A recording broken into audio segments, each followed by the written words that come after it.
संसदेपासून अवघ्या 200 मीटर अंतरावर रस्त्यावर फिरवला जातोय लाठीमार. डोके फोडली जातात, तरुणींना केसांना धरून खेचलं जातंय आणि सर्वात धक्कादायक म्हणजे आंदोलकांना विजेचा करंट दिल्याचा गंभीर आरोप. नाही, ही कुठल्या युद्धाची दृश्य नाहीत, ही दृश्य आहेत आपल्या देशाच्या राजधानीतील.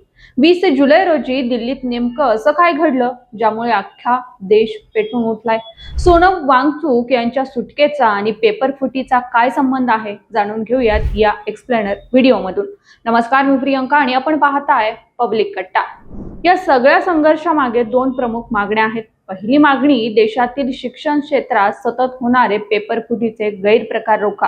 लाखो विद्यार्थ्यांचं भवितव्य टांगणीला लागले. आणि दुसरी मोठी मागणी म्हणजे लखाडचे प्रसिद्ध सामाजिक कार्यकर्ते सोनम वांगचुक यांची तत्काळ सुटका करा. याच दोन मुद्द्यांवर कॉक्रोच जनता पार्टी म्हणजे सीजेपीचे देशभरात आंदोलनाची हाक दिली होती.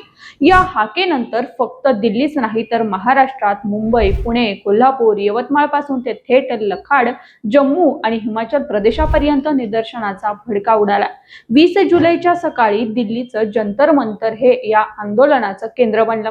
मंडी हाऊस जवळ हजारो विद्यार्थी एकत्र आले. घोषणाबाजी सुरू झाली आणि अचानक आंदोलकांनी नारा दिला, चलो संसद.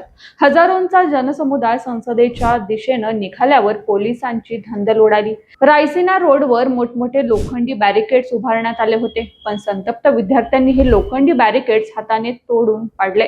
संसद भवनापासून अवघ्या 200 मीटर अंतरावर आंदोलक आणि पोलिसांचे थेट संघर्ष सुरू झाला.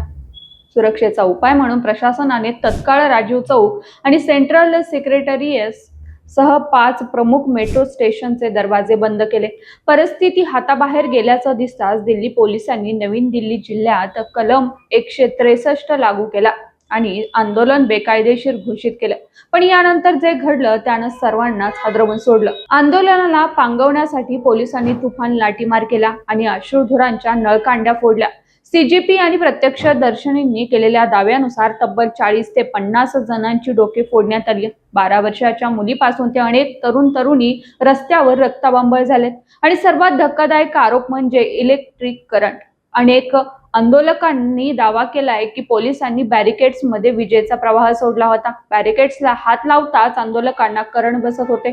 जेव्हा पत्रकारांनी पोलिसांना यावर प्रश्न विचारले तेव्हा पोलिसांनी स्पष्ट उत्तर देण्याऐवजी फक्त बाजूला व्हा असं म्हणत उत्तर टाळलंय.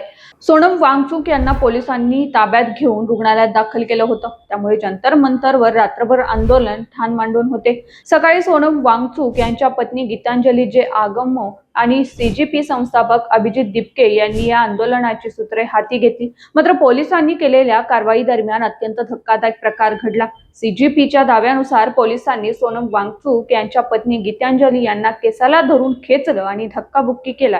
या अमानुष कारवाईचा निषेध करण्यासाठी आणि आंदोलनाला पाठिंबा देण्यासाठी विरोधी पक्षांचे अनेक खासदार आणि प्रमुख नागरिकही घटनास्थळी पोहोचले. पण पोलिसांची दमनशाही काही थांबायचं नाव घेत नाहीये. एकीकडे शिक्षणातील घोटाळ्यांमुळे हवालदिल झालेले तरुण आणि दुसरीकडे हक्कासाठी लढणारे नागरिक यांच्यावर झालेला हा लाठीमार अनेक प्रश्न उपस्थित करतोय. आपल्या मागण्या मांडणाऱ्या विद्यार्थ्यांवर अशा प्रकारे बळाचा वापर होणं, त्यांना बेदम मारहाण होणं योग्य आहे का? दिल्ली पोलिसांची ही कारवाई समर्थनीय आहे की ही सरळ दमनशाही आहे? तुम्हाला काय वाटतं? तुमची प्रतिक्रिया कमेंट बॉक्समध्ये नक्की सांगा. व्हिडिओ आवडला असेल तर लाईक करा आणि अशाच महत्त्वाच्या बातम्यांसाठी चॅनलला सबस्क्राईब करायला विसरू नका.